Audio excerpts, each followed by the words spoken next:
명사를 초청해 삶의 지혜를 들어보는 시간 릴레이 특강 지혜의 다락방 강민경입니다. 여러분, 시작이 반이다라는 말 들어보신 적 있으신가요? 아이고, 알죠. 당연히 알죠. 그거를 모르면 네. 사람입니까? 아, 사람이 아닌가요? 네. 예. 그렇다면 유종의 미라는 말은요? 참, 저희 지금 제 다락방 한 지가 2년 차가 넘는 예. 사람들입니다. 제가 오늘 시작하는 날이라 한번 네. 여쭤봤습니다. 시작하는 날이 바로 유정의 미를 거두는 날이 될 수 있겠습니다. 그거는 안 될 것 같고요. 열심히 잘하세요. 제가 둘 중에 그럼 뭐가 더 중요하다고 생각하시는지 궁금하거든요. 사실 뭐가 더 중요하냐 이런 것들이 뭐 어떻게 보면 거자필반 해자 정리 아니겠습니까?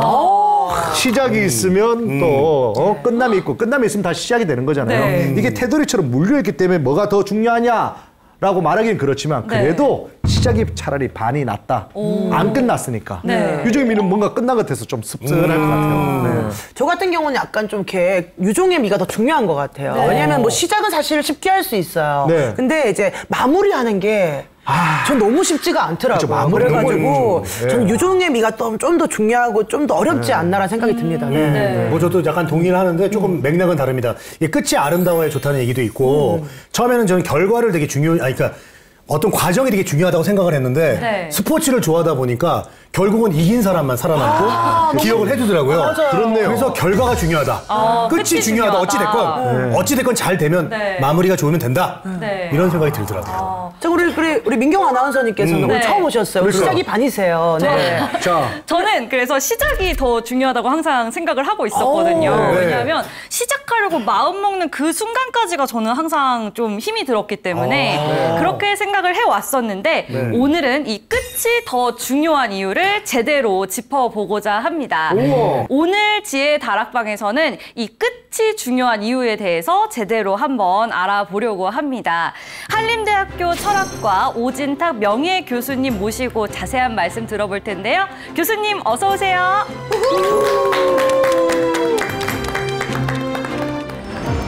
자살한다고 고통에서 벗어날 수 없다는 사실 티베트에서 누구나 잘 알고 있다. 근데 우리는 자살하면 고통도 끝난다. 끝난다고 생각해요. 그렇잖아요. 끝이 아니에요. 죽음이 끝이 아니라는 걸 받아들이면 자살한다고 고통이 끝이 아니라는 것도 받아들일 수가 있어요. 그러니까 티베트에서는 우울증 걸렸거나 자살 사례를 들어본 일이 없어요. 놀랍죠? 티베트는 죽음의 질이 제일 높아요. 물론 삶의 질은 높지는 않아요. 왜? 경제적으로 낙후돼 있으니까. 그렇죠. 그러나 죽음의 이해와 죽음의 질은 제일 높다. 우리는 경제력은 뭐 세계 뭐 10위나 5위 내지 10위 되는데 그렇죠. 삶의 질은 세계 바닥이고 죽음의 질도 바닥이고 자살률 1위고. 자살률 1위고 이걸 생각해 보자는 거죠.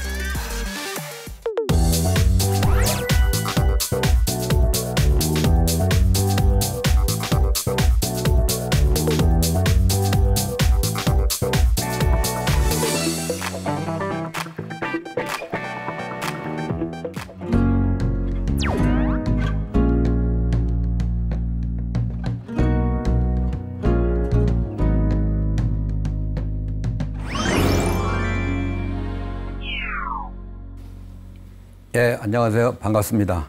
아까 시작하고 끝 관련된 얘기를 했는데 거기에 대해서 제가 한 말씀 드리면 우리 삶은 이미 시작됐잖아요. 그죠? 네. 삶의 과정 속에 있는 거고 중간이고 네. 끝에 대해서는 우리가 평소 생각을 안 했잖아요. 시작도 중요하고 끝도 중요한데 네. 죽음과 관련해서는 우리가 생각을 안 하고 준비를 안 했으니까 네. 죽음에 대해서 오늘 강의하는 시간이고 하니까 마무리 방식 거기에 대해서 좀 더 우리가 준비가 충분하지 못하니까 철저한 준비가 필요하다는 의미에서 우리 사회 죽음에 의해 현주소를 차분히 한번 얘기를 해보겠습니다. 네. 근데 끝이 더 중요하다는 말씀. 그렇죠. 교수님 끝이 중요하다고 얘기하시는 거잖아요. 근데 저희는 시작도 중요하거든요. 일단 자기가 누군지 소개는 하고 시작하는 게 나을 것 같습니다. 갑자기 쑥 들어오셔서 깜짝 놀랐어요, 지금. 네, 시작해 주시죠. 저는 이제 한림대 철학과에서 한 30년간 강의하고 연구를 했고요. 올 2월에 퇴직을 해서 명예교수가 됐고 그래서 앞으로는 이제 우리 사회의 웰다잉, 죽음 문화를 개선하는 또 자살도 예방하는 아름답게 마무리하는 그런 것을 연구하고 사회 활동을 하고 있고요. 그걸 이제 뭐 언론을 통해서 뭐 유튜브를 통해서 보급하는 그러한 어떤 그 활동을 하고자 합니다. 와. 거기다 저희가 조금 더 조사를 해왔습니다. 네, 우리 제가 박민경 조사를 아나운서가 해왔거든요. 준비했거든요. 지금 춘천 한림대 철학과에 몸담으시면서 1997년에 죽음학 강좌를 열었고요. 2004년에 생사학 연구소를 개설하신 한마디로 이 죽음 전문가시거든요. 죽음 전문가요? 네, 죽음 전문가입니다. 네. 원래부터 이렇게 죽음에 관심이 많으셨나요? 고등학교 때 1학년 때부터 좀 고민을 했어요. 죽음도 고민하고 철학도 고민하고. 그래서 죽음을 배워줄 수 있는 전공이 어디냐 할 때 철학이더라고요. 철학과에 가니까 아무도 안 가르쳐줘요. 네. 뭐 서양 철학이든 뭐 공자든 뭐 불교도 이런 거만 하고. 그래서 그때서부터 대학생 때부터 제가 모았죠. 모아서 혼자 공부했어요. 혼자 죽음을 체험하기도 어렵고 네. 가르쳐주지도 않으니까 여러 가지로 좀 애로사항은 있었지만 또 보람도 있었고. 네. 그래서 박사학위를 한 93년도에 받고 95년도에 한림대 교수로 갔고 97년도부터 이제 죽음 관련된 강의를 개설하니까 네. 철학보다 죽음에 대해서 학생들의 반응이나 이런 게 좋더라고요. 네. 사회적으로도 필요하고 그래서 이제 97년부터 뭐 한 거의 30년 가깝게 강의와 연구를 했죠. 야, 교수님 대단하십니다. 강의 들었을 때 청중들이 다 좋아 죽었겠네요. 좋아 죽겠어 다. 다 좋아 죽는다고 난리 났겠다. 그치? 그죠?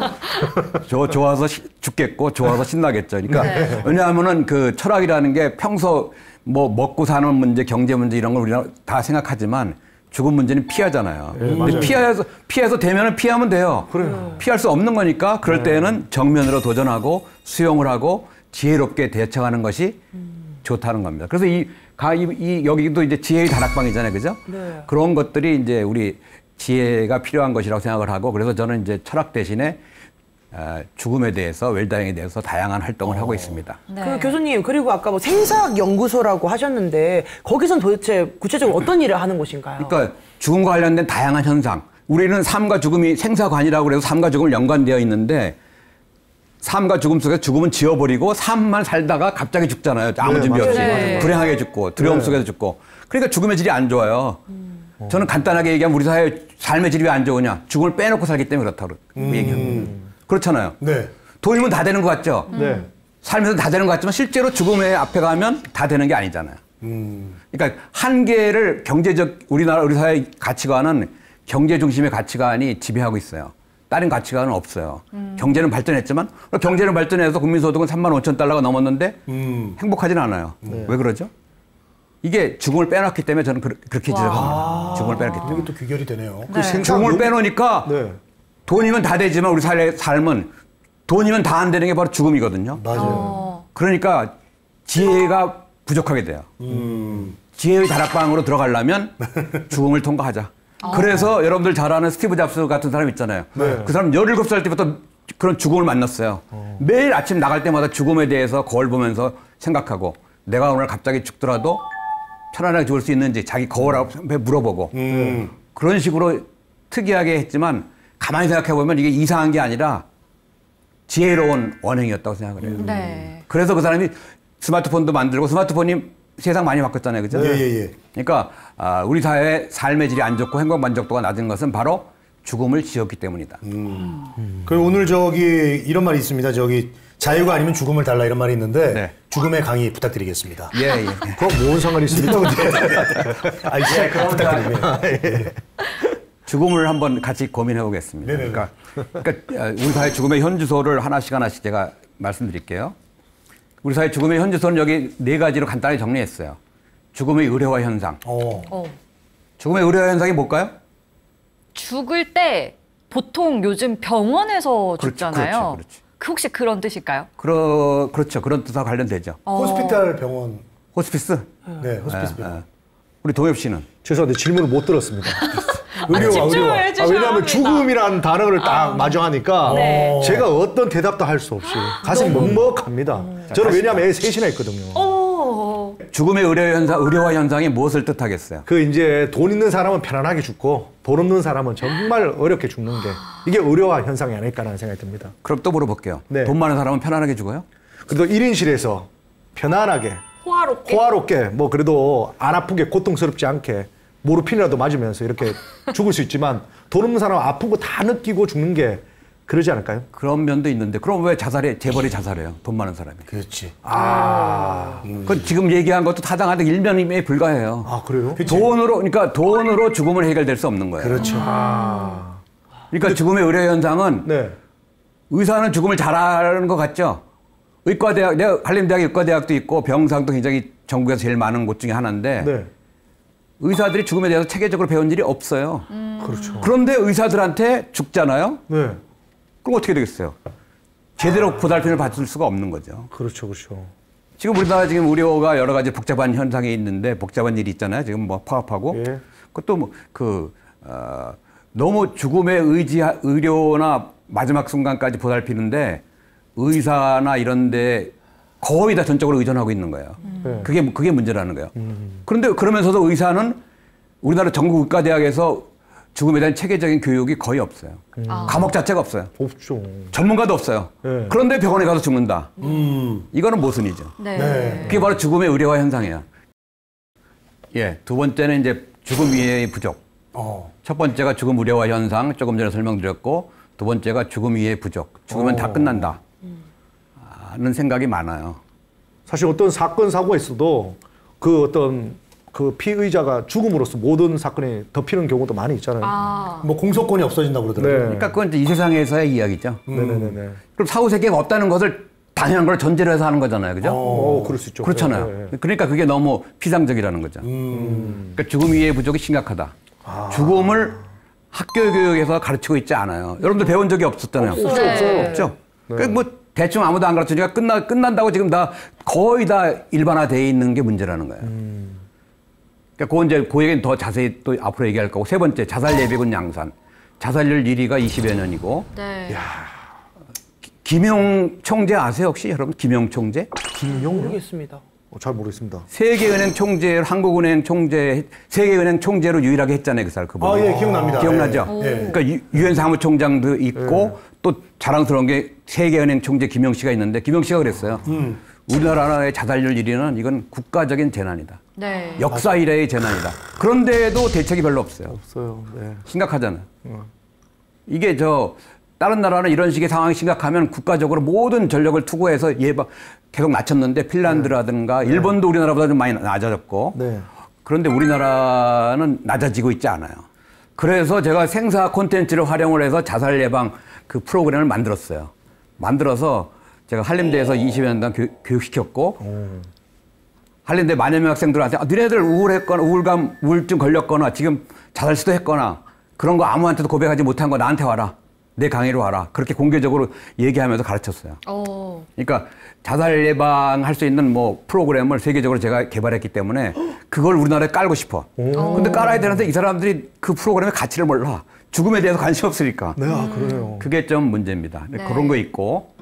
네 번째, 그러니까 아름다운 마음을 찾아보기 어렵다.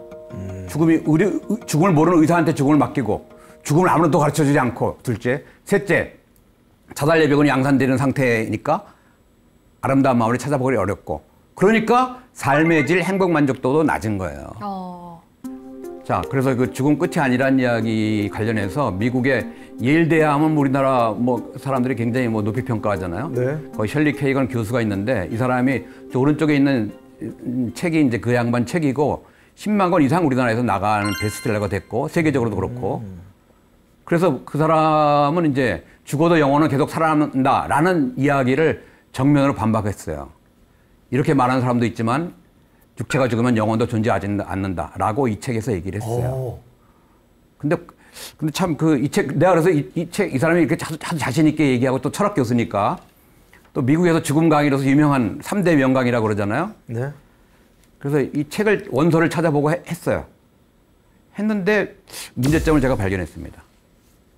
눈에 보이지 않으면 없나요? 그건 아니요. 아니죠. 분명히 눈에 보이지 있습니다. 않으면서 있는 게 뭐예요? 바람. 공기. 바람, 공기. 네.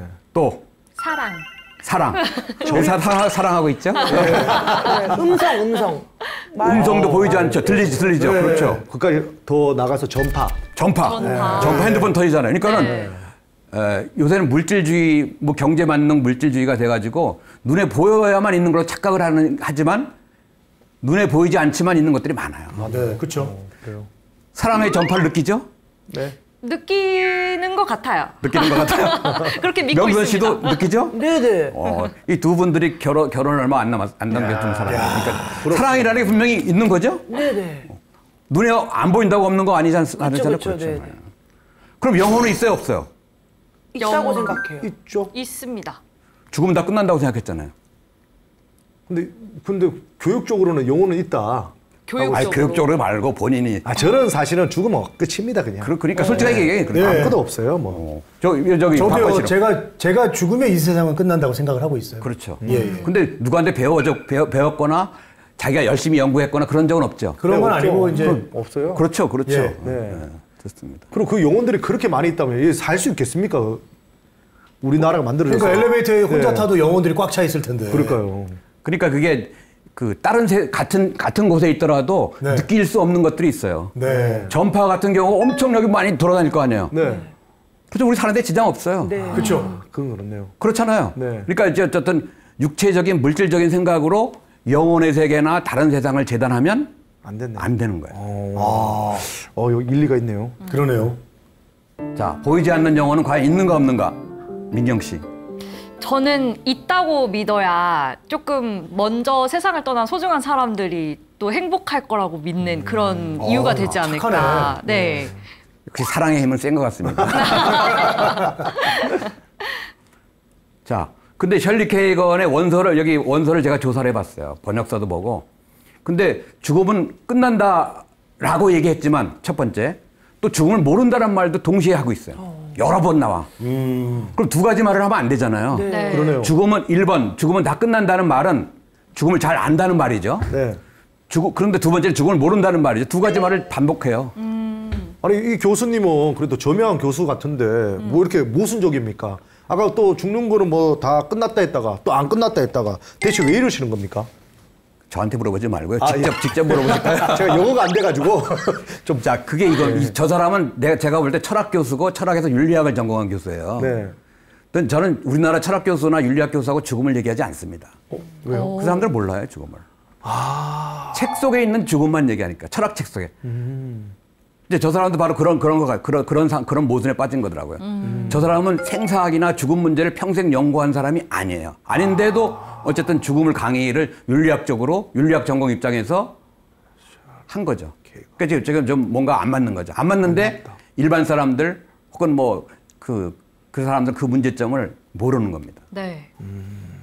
그러니까 유명한 예일대학 교수가 미국의 명문 대학 강의로 유명하고 저 사람이 저렇게까지 얘기하니까 사람들은 그래 끝나지. 나도 그렇게 생각했어. 이렇게 많이 더 오해가 되잖아요, 그죠? 네.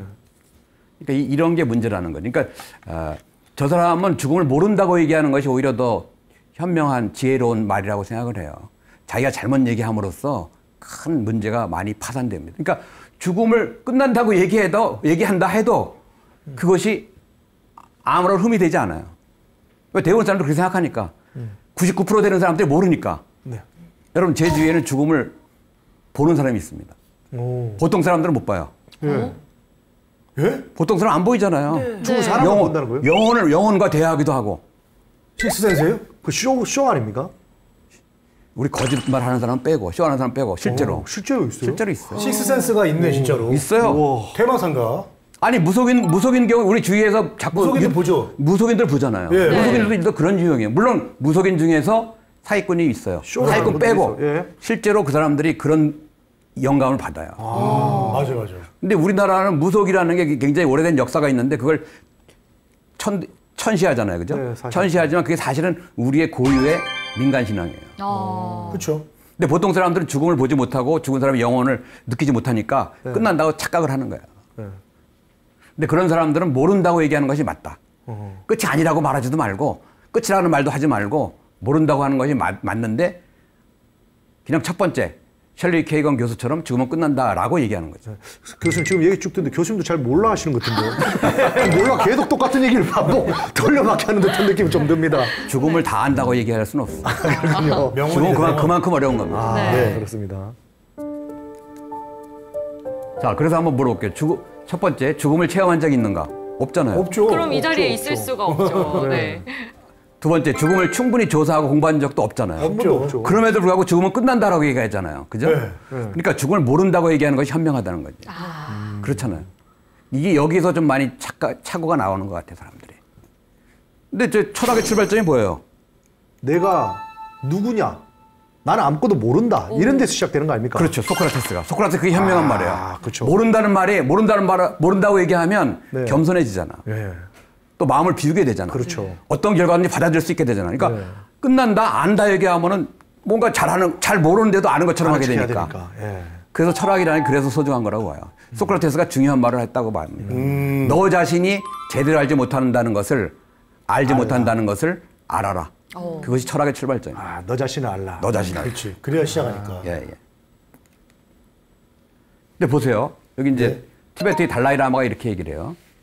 죽으면 끝나는 것일까? 옷이 낡으면 갈아입는 것처럼 죽으면 육신이라는 낡은 옷을 벗고 영혼은 다른 세상으로 떠나서 새로운 옷으로 갈아입는다. 쉽게 얘기하죠. 네. 근데 이걸 티베트 사람들은 100% 믿어요. 믿는 게 아니라 그렇게 살아요. 그렇게 죽어요. 세계적으로 특이한 경우죠. 저 논리대로라면 죽음이란 좋은 것이 되네요. 그렇죠. 새로운 걸 새로운 옷이 낡아서 새 옷으로 갈아입는 것처럼 네. 좋은 거죠. 나쁜 것이. 그러니까 죽음을 끝이라고 생각하면 네. 반대로 되는 것이고. 그러니까 달라이라마나 티베트가 죽음에 대한 지혜나 이런 체험이나 수행이나 이런 것이 제일 많이 축적된 나라가 티베트입니다. 네. 또 저거는 또 불교의 기본적인 베이스고. 이 달라이라마 이 얘기하고 셜리 케이건의 그 말하고 굉장히 다르죠, 그죠? 그럼 티베트 사람들은 모든 사람들이 이런 생각을 가지고 있는 거예요? 그렇죠. 근데 좀 무서운 생각이라는 생각이 갑자기 드는 게 문제 죽었을 때 새로운 옷을 입고 또다시 새로 태어난다는 뜻이잖아요. 예. 그러니까 그럼 조금만 힘들어도 현실에서 나 새 옷 빨리 입어야 되겠네 하고 자기 삶을 극단적으로 가버릴까 봐 좀 걱정은 됩니다. 그렇죠. 그건 아주 바람직하지 못한 생각이죠. 이 삶을 열심히 살고 힘들더라도 잘 어떤 점 수용을 하고 그러니까 아름다운 마무리, 웰다잉을 하고 다음 세상으로 가야 하는 거죠. 그렇게 가야 돼요. 그렇게 가야 되는 거죠. 생각하면 되는 거죠. 무조건 살기 힘들다고 여기 그냥 싫다고 그냥 도망가가지고 다음 세상에 다시 시작하자. 컴퓨터 리셋 버튼 누르듯이. 네. 그거 아니에요. 그렇게 그러니까 요즘 이렇게 외국 장례식장 보면은 무조건 슬퍼하는 것보다 좀 새로운 곳에 가서 더 행복하게 살기를 바라는 그런 기쁜 마음으로 보내주는 그런 문화가 또 많이 생기고 그렇죠. 그게 아름다운 마무리고 웰다잉인 거죠. 지금같이 죽음에 대한 교육도 안 하고 죽음을 잘 알지도 못하면서 아는 척하고 죽으면 무조건 슬퍼만 하고 그렇죠. 그게 낫겠어요? 우리 박건 씨가 얘기한 그런 방식이 낫겠어요. 좀 이게 더 잘 다 다른 거잖아요. 기도해주고 더 잘 행복하기를 바라는 마음. 그럼 형 죽음일 때는 우리 댄스 춤추고 막 놉니다. 파티할 거예요, 형. 브레이크 댄스도 좀 해줘. 장례식장에서. 실제로 좋지 않네요.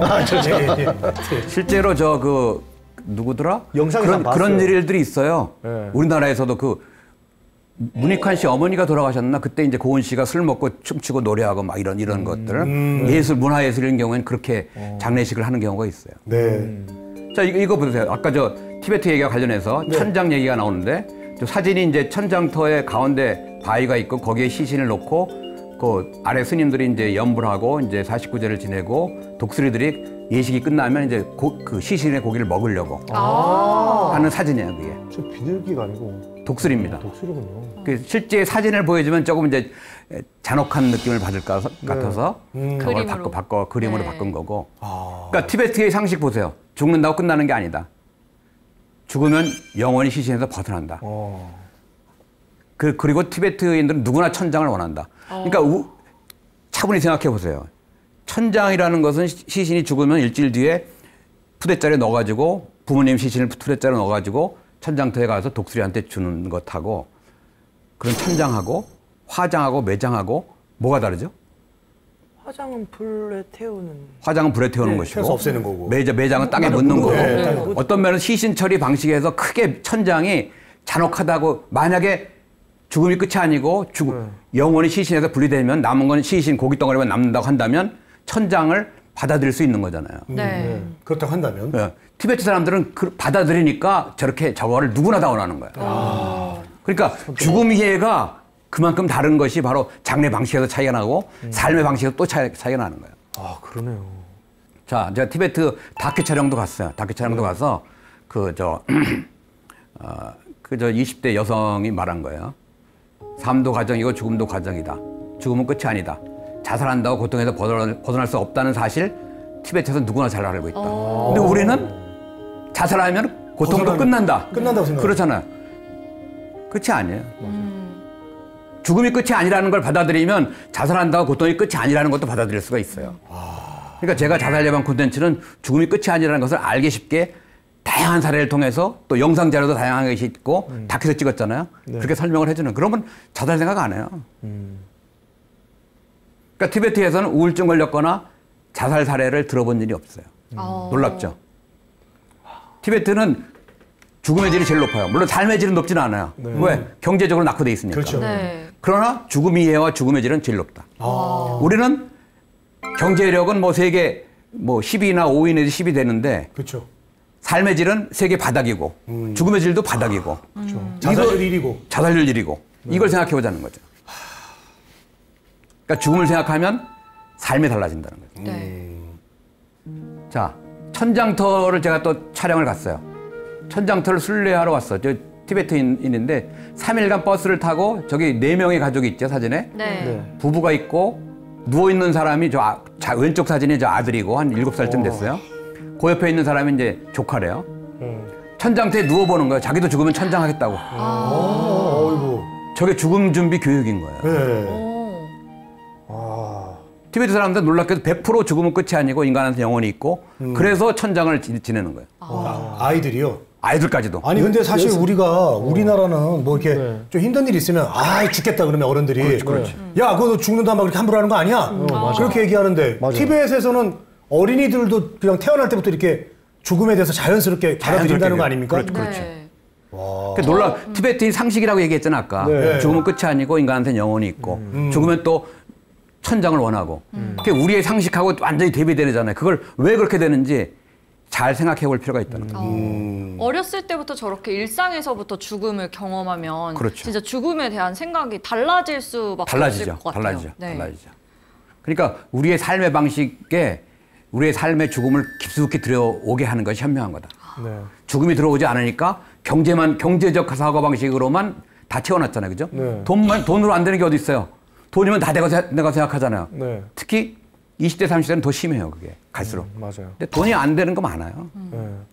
야, 그럼 우리나라도 좀 뭐 변화하면서 화장터에 애들 한 번씩 들어갔다 나왔다 하고, 그렇죠. 땅에도 한 번 들어갔다 나왔다 하고. 근데 저 그렇게 그거는 되나요? 해봤었거든요. 그 관암에 관 들어가는 속에 거? 들어가서 했어요? 누워보는 체험을 했었는데. 그거 했어요? 네. 근데 사실 그것도 돈을 내고 체험을 그렇죠. 한 거고 네. 누워 있는 것 자체가 사실 일상에서의 일이라기보다는 되게 네. 이벤트적인 느낌이 뭐 강했던 어떤 것 감정이 같아요. 있었네요, 했을 때. 그때는 감흥 조금 없죠? 이제 뭐 약간 슬프기도 하고 이랬는데 나오면 또 다 까먹고 이제 어디서 했어요, 그걸? 뭐 어디 수련회 가서 했던 것 같습니다. 그러니까 그게 적절한 죽음에 대한 어떤 교육이나 이런 거를 깔고 또 그 안에 또 입관 체험을 하고 나와서 또 그런 어떤 교육을 해야 되는데 그런 교육을 시킬 수 있는 사람이 없어요. 관짝만 놓고 그냥 관 속에 들어갔다 나오는 거야.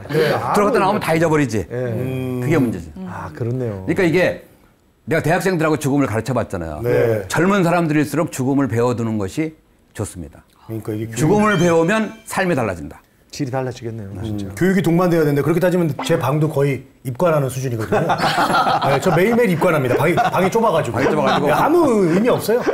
교육을 받고 입관을 해야 된다. 그렇지. 예. 매일 새롭게 태어나시네요. 그렇죠, 그렇죠. 그러니까 교육을 시킬 수 있는 콘텐츠를 가지고 있는 사람들이 없어요. 이게. 대학에서 그 정규 과목으로 3학점을 제가 20년 동안 가르쳤고 네. 제가 퇴직했잖아요. 네.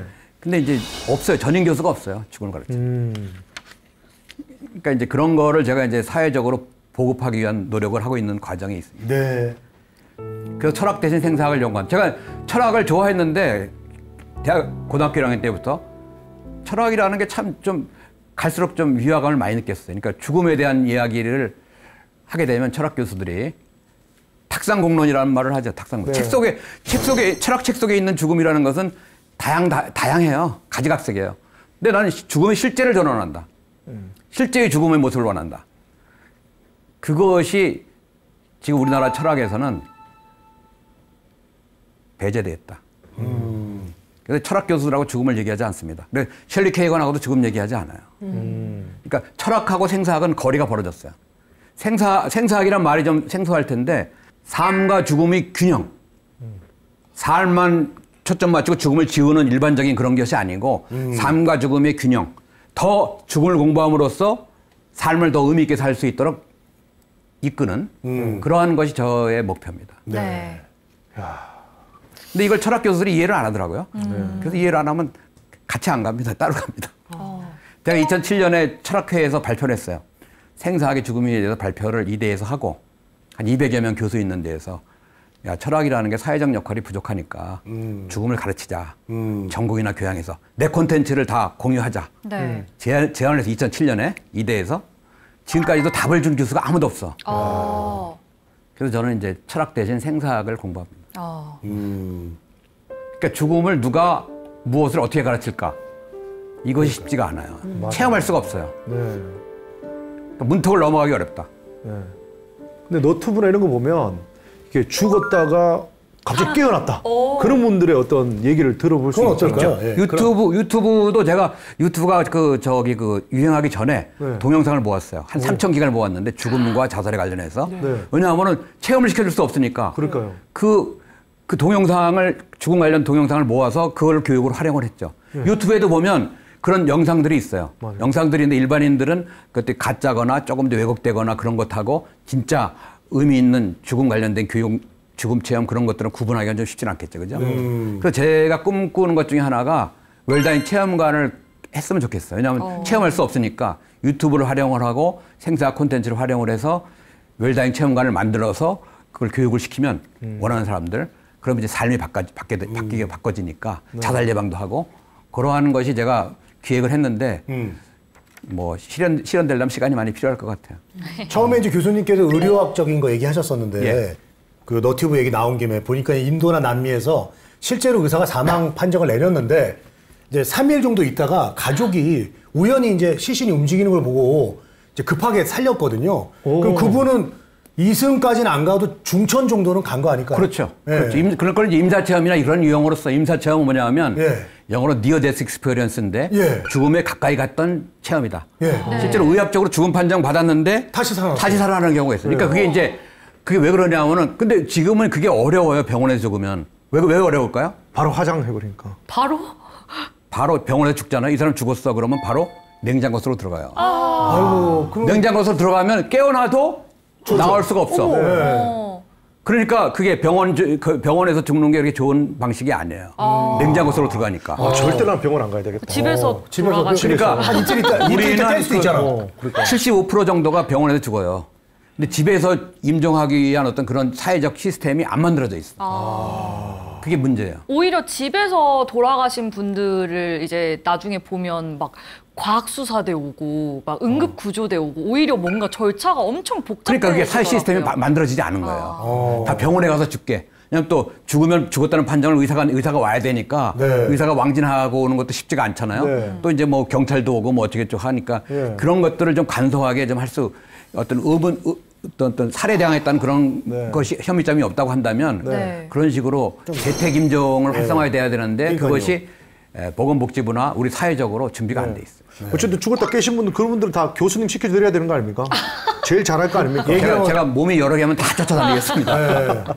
아니 그러니까 또 이런 문제가 있어요. 네. 아까 3일 뭐 하루 이틀 죽었다고 판정을 맡은 다음에 하루 이틀 뒤에 깨어나잖아요. 그렇죠. 그때 이제 집에 있으면 이 사람이 냉장고 속으로 안 들어가잖아. 그렇죠. 그럼 살아날 수가 있어요. 예. 그렇죠. 그러니까 3일장을 지내는 이유 중에 하나도 알 수 없는 이유에 의해서 죽었다가 혹시라도. 살아난 경우가 있어. 예. 그러니까 그래서 3일장을 하는 거야. 그래서.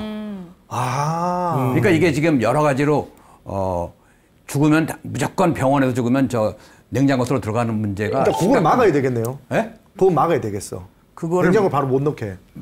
원인이 이제 그렇게 남아있는 가족들한테도 병원에 많아 죽었더라도 한 시신이 식기까지 한 온도가 있잖아요, 체온이. 그렇죠. 네. 한 8시간 걸린대, 8시간 정도. 그래서 대만 같은 데서 8시간 동안은 건드리지 않는데. 냉장고 속에도 안 넣고. 그렇게 해야지. 그런 거를, 그러니까 그런 죽음에 대한 어떤 사회적인 배려, 어떤 임종 간호 시스템, 케어 시스템, 이런 것들에 대한 고민을 해야 되는데 하나요? 그러니까 생각을 못했어요. 자, 이제 시간이 많이 지난 것 같아요. 무조건 일단 놔둬봐. 또 깰 수 있으니까. 맞아요. 그래서 현대인의 죽음 이해를 이렇게 여기 4가지를 제가 제시했습니다.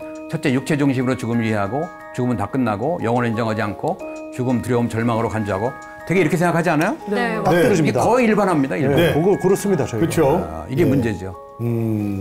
이게 문제로 알아야 되는데 문제로 알지 못하잖아요, 보통. 그냥 뭐 그렇겠지. 그런갑다 이렇게 그러니까 생각하죠. 이게 더 문제가 심화되는 거예요. 생사학에서는 어떻게 죽음을 이해합니까? 그럴까요? 볼까요? 그다음 예. 봅시다. 생사학에서 죽음 이해는 예. 인간은 육체만의 존재가 아니다. 아하. 죽는다고 끝나는 게 아니다. 영혼을 부정하지 않는다. 죽음을 절망, 두려움으로 보지 않는다. 달라요. 굉장히 거리가 있죠. 네. 이걸 좁히기 위한 노력을 개인이 하기는 쉽지 않고 사회적 시스템을 만들어야 되는데 제가 10여 년 전에 교육부 국장한테 그 죽음 교육 얘기도 하고 뭐 보건복지부한테도 웰다잉 해야 되는 얘기하고 이해를 못해. 서울시에도 내가 제안을 했어요. 저 네 문장 갖고 가서 하다 했던 거 아닙니까? 그럼 저도 이해를 못할 것 같은데. A4로 10장짜리로 죽음 웰다잉 체험관을 가지고 서울시에도 제가 제시한 적이 있어요. 담당자가 이거 뭐 장기적으로 해야 됩니다. 이해를 못한다는 이야기죠.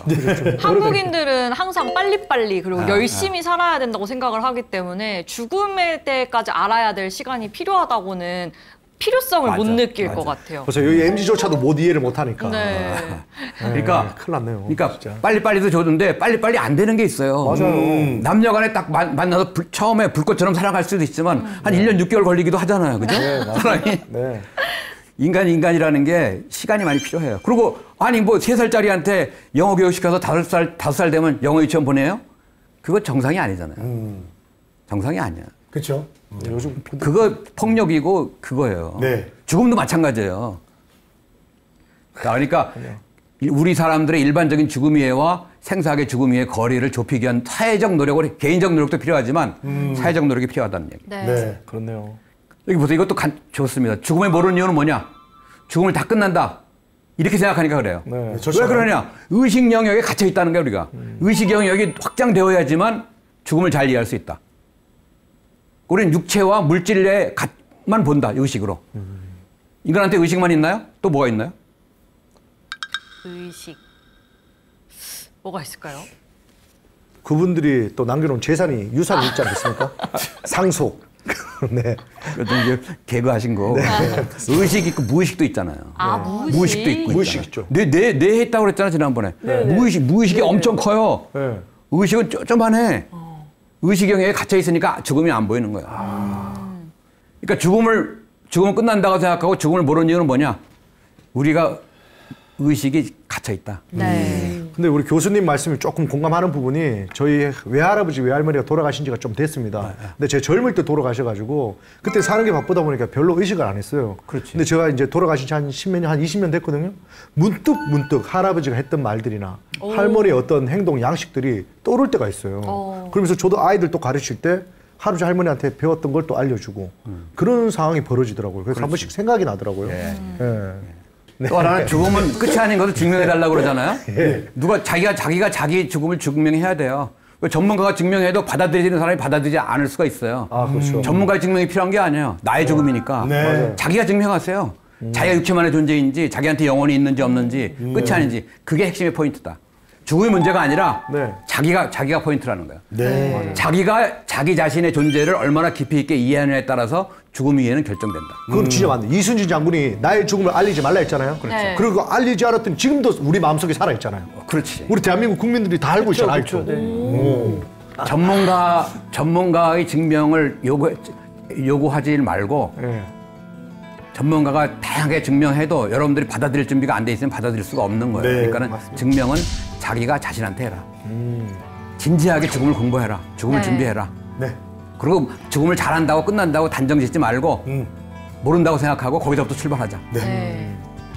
예, 이상으로 마치겠습니다. 네. 감사합니다.